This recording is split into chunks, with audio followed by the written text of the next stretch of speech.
Hello, I'm Bernie High with Cosmic Honey, and this is a little sneak peek at the hives this spring, mid-March, in the Canadian prairies. First up is Thalia. She's one of my favorite bees, and first thing I check for is moisture. There wasn't a lot this year, which is great, a good sign. There is a little bit there you can see collecting at the top, but nothing too bad. The bees that's dead at the front is something I check. Make sure that they can actually get them out is most important. And here's a shot from inside the hive. This would be the bottom brood chamber. I've inserted some Apivar strips in there. And these bees seem pretty calm and happy. I was in a little bit of a hurry this particular day, and of course, being the temperature it is after a long cold winter, I don't want to have them open for very long. But yeah, they seemed, they weren't grumpy or anything when I opened them up. And captured some of this beautiful bee footage of them in slow motion, just kind of wondering where the upper layer went in their house. But yeah, the main purpose of this sneak peek was to get a sense of their health and put in Apivar strips. So I sealed them back up, gave them some fresh burlap, and yeah, gave them a little bit of a rating of pretty good, except their food was a little bit light, and they did poop on their house later on, but that's pretty natural. There's some charts if you're interested in the last 5 months. You could pause the video and take a look at them. Persephone was up the next day. I spent a little bit more time with her. She had a little bit of water at the top, but again, that's not super odd. The condensation just really collects up on top of that, I find. Of course, I wipe it all off and let it dry in the sun while I do my quick little job. In this particular box, I tried out something this winter, which I really liked, which is kind of like a wicking station. I explained it here a little bit on video. Sometimes my voice will be through the camera live at the time, and sometimes my voice will be put in post-production. Not overly damp. It's a little bit. I'll replace it with that fresh stuff there. And the box is not... Yeah, box is actually really good. This is the one with the ventilation. And yeah, it looks like they have some holes open. They had actually sealed up those holes in the fall, so I was impressed to see that they had opened them up, a couple of them up, to let moisture out the top, a little bit of ventilation.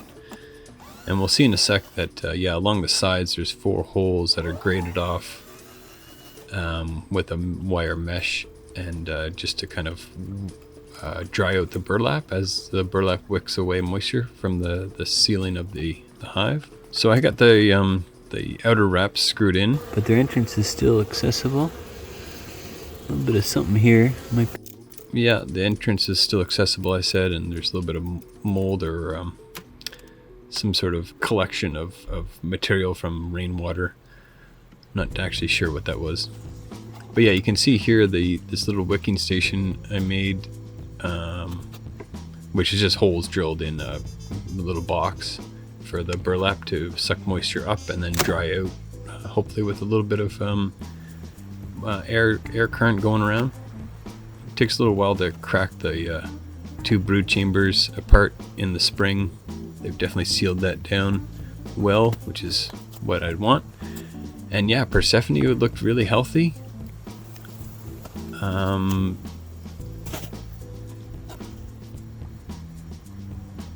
can see some way down in there.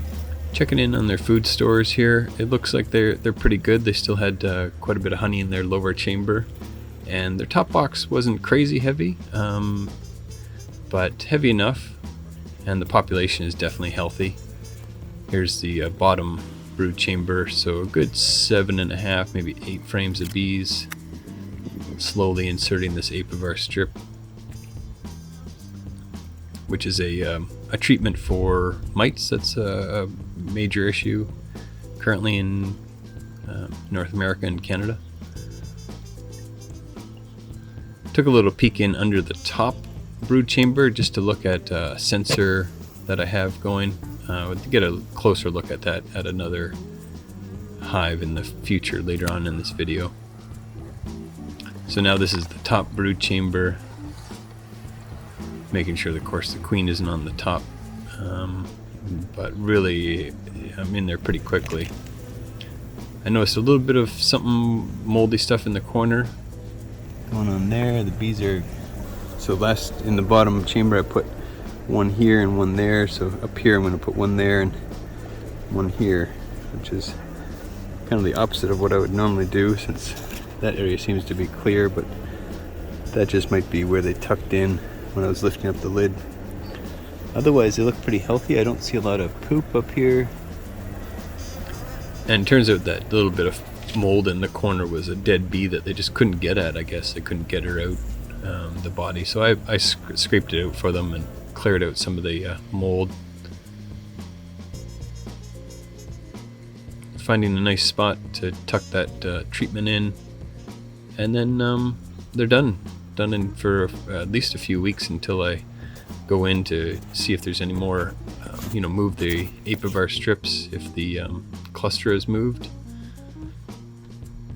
So sealed them all back up and moved on. They got a good health check.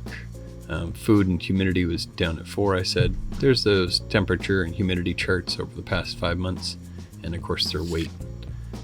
Argyle is another urban hive that usually had quite a bit of moisture. There's the inside of the cover, and of course the bees at the front. This year I had installed that wicking station, and so I was kind of happy that she didn't have so much moisture as she did last year. It was quite devastating last year. She had quite a bit of moisture and a lot of dead bees. Humidity and condensation can really kill them in the winter. But you can see that that burlap really collected up a lot of moisture, which is great. I'd rather it there than inside the hive.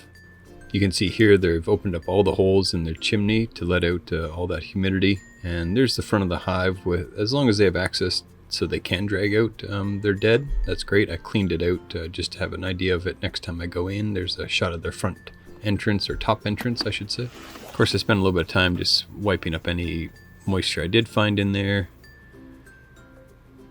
and cracking this the 2 brood chambers apart so I can get the Apivar strips in the bottom.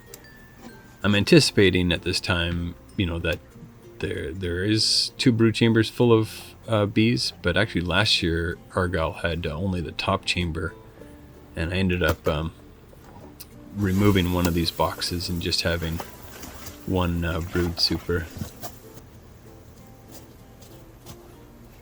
Little puff of smoke to put them down. These bees don't get a lot of sun. In fact, I don't know if they get any sun in the middle of the winter. There's a little bit of fungus there, or mold in one corner. So they were a little bit grumpier than the other bees, just because I think it was a little bit colder and they weren't expecting to be opened up this early. But it's not like I got stung. I just could feel that they were like kind of giving me heck for opening them up. So yeah, that's the top brood chamber now, getting the Apivar strips and making sure that everybody gets put back into the hive. I don't want her to get trapped in the upper chamber. No access. So yeah, she also got fresh burlap in the top to really try to help with that moisture problem that I noticed from her particular hive. Just the fact that she doesn't get much sun, and I think just as a wetter hive, just the way they are. There they are, sealed back up.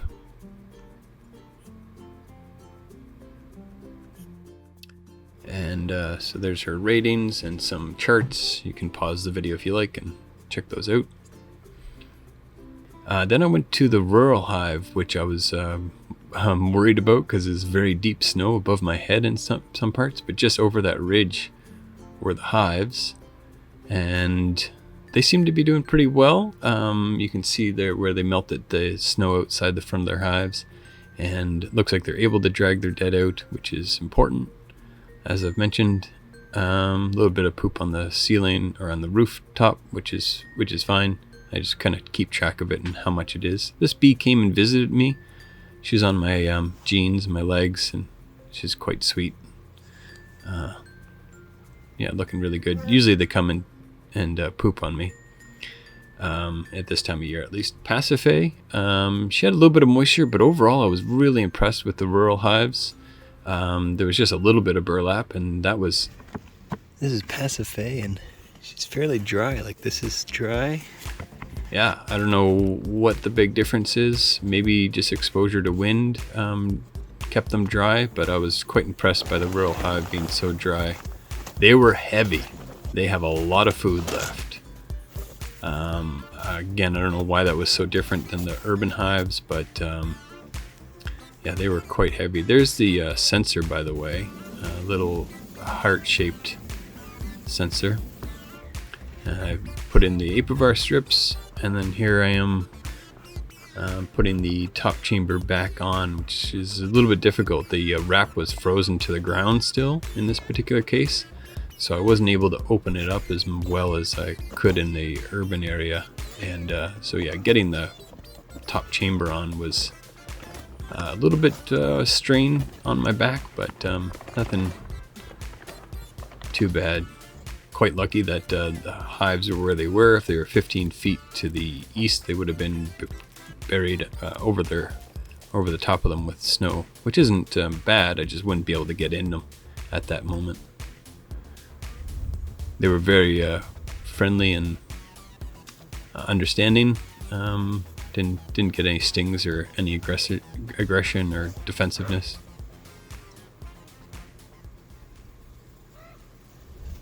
Looks like good amount of honey. I see some here, over there. So they got their Apivar treatment, and I'll come back in 3 to 4 weeks and move those strips to chase around the cluster if they've moved away from them.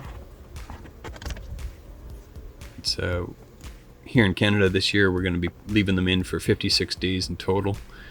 So I needed to get them in early, or as early as I could. This is actually a week later than normal. So Pasiphae got a pretty good rating, and there's some charts if you're interested in that sort of thing. Electra was last. Electra has a little bit of moisture, not much, but just a little bit right there. But like not, I don't know if that is new mold or what, but it's nothing crazy. Yeah, I was pretty impressed with Electra being quite dry in the top, so not a lot of condensation happening. It's a really good sign. It was a lovely day at the time. There is quite a bit of snow there, but it was maybe 6-7 degrees, maybe 8 when the sun was out and hitting you. There's in the middle of the summer, cows come in this yard. That's why there's that metal fence. Something for me to note for next year is I put straps on the hives here just so that animals and wind don't blow them over. And that was they were buried in the snow and frozen, so it was difficult to work with them. I was able to open this hive a little bit more. The wrap wasn't so frozen into the ground, but still a little bit difficult, more difficult than the urban hives. Looks like maybe 8.5, 9 frames of bees. A little bit of mold here. This edge, I don't know. But yeah, they're not looking at after this outside frame. There you can see the heart sensor that detects temperature and humidity. So I took a moment to clean up any mold that I did find, trying to do it somewhat quick, and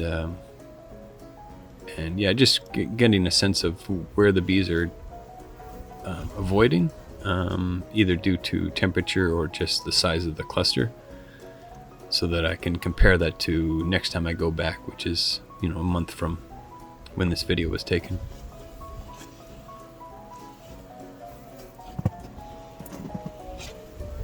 Electra's got such small bees. I don't know what it is about Electra, but her daughters are all really tiny. It's quite adorable. Not by a lot, but to me they're noticeably smaller.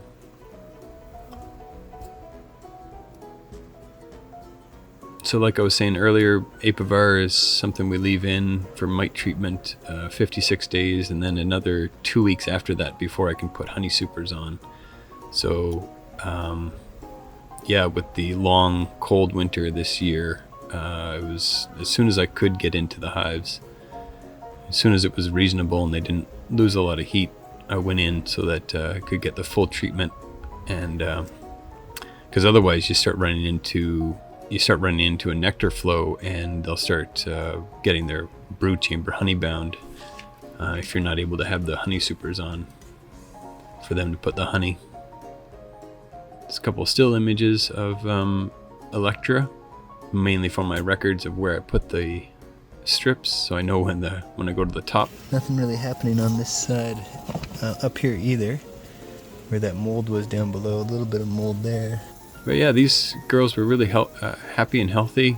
They seemed like they were wall to wall, enjoying their time and their hive. There's a top chamber with the Apivar strips in, and she got a pretty good rating. Her charts, temperature, humidity, internal, external. And there I kind of was leaving the rural yard for another few weeks, maybe a month, saying goodbye. It's always nice to see them. Camera didn't really stay up long, trying to take a selfie. And just to give you an idea of that ridge of snow there was well above my head. That's all flat land. It's not like a hills there. And then here's all the ratings next to one another.